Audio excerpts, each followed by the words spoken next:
Zaheer ud Din Muhammad Babur is known as founder of the Mughal dynasty which ruled Indian Empire for almost 150 years and won many laurels in various domains of life.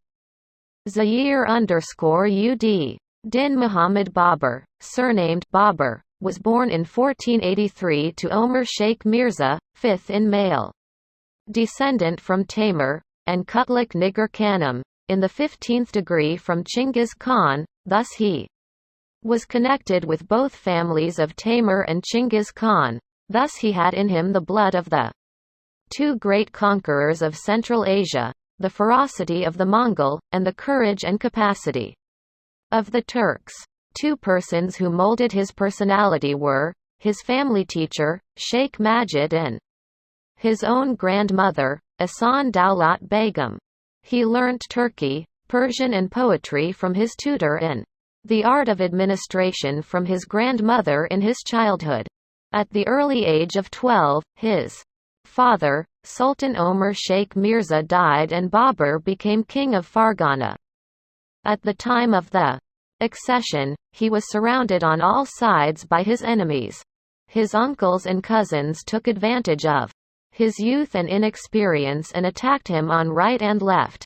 With the help of his experienced and wise grandmother, Ahsan Daulat Khanum, he hurriedly went through his coronation ceremony and put his house in order. Then he addressed himself to the task of saving his county from the foreign invaders. First of all, he sent a message to his paternal uncle, Ahmed Mirza, to put Fargana under Babur, but the offer was rejected and it led to war, which resulted Ahmed Mirza's retreat to Samarkand. Babur's maternal uncle Mahmud Khan also got disheartened by the stiff resistance put up by the besieged at Akshi and retired to his country. Fargana was thus saved. The city of Samarkand was the capital of Emir Timur for a long time. The town was the heart of Central Asia. Politically, commercially, and above all culturally. There was a great yearning in Babur's heart to sit on his ancestor's throne in his capital. When his paternal uncle Ahmed Mirza died in July 1494, and a civil war broke out among his sons. In this civil war, Babur found an opportunity of conquering Samarkand, but his attempt failed. Next year, he made a second attempt, which was successful. He sat on his ancestor's throne and his life's ambition was realized. But he was forced to abandon his capital after 100 days' rule. He felt ill in Samarkand and the news of his illness reached Fargana, where a rebellion broke out against him. When he recovered, he proceeded towards Fargana to suppress the rebellion, but he was disappointed to find that Andian, his capital, had already passed into the hands of the rebels. He then returned to Samarkand but was disappointed to find that city also had been captured by his enemies. Babur wandered for 2 years. Because he had no territory except a small hilly district of Kokand. The number of his followers had reduced to the point that he had to turn his reins from Hisar to seek the hospitality of Sultan Ahmed, the great Khan of the Mongols. On his way he decided to take a chance at Samarkand, where great discontent prevailed against the Uzbek conqueror. One dark night his supporters managed to smuggle him and his followers into Samarkand. He was hailed by the people who rose up in arms against the Uzbeks. It was resulted a defeat of the Shabani Khan. Babur's joy knew no bounds. He celebrated his success by marrying one daughter of each of his two uncles who had ruled at Samarkand. Burning with revenge, Shabani Khan reorganized his forces for a final showdown. Babur moved out of Samarkand in 1501. A well-contested battle was fought at Saripal, in which Babur was discomfited. Samarkand was so vigorously besieged that the inhabitants of the town began to starve. Losing all hopes of saving the town, Babur sued for peace and surrendered the city of Samarkand.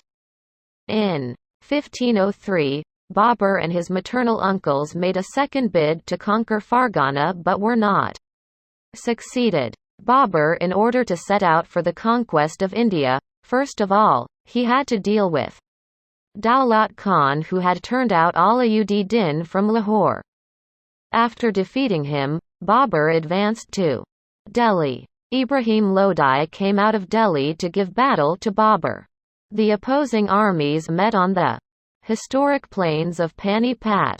Babur had certain advantages. He sent out 4,000 to 5,000 of his men to make a mighty attack on the Afghan camp, which failed in its object.